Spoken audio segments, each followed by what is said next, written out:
You ask Tiger to solve. This deals with linear equations with one unknown. The final result is x equals 48. Let's solve it step by step.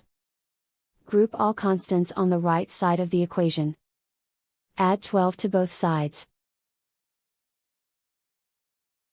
Simplify the arithmetic.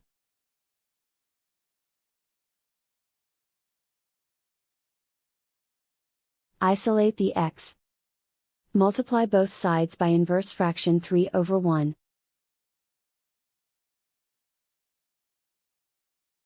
Group like terms.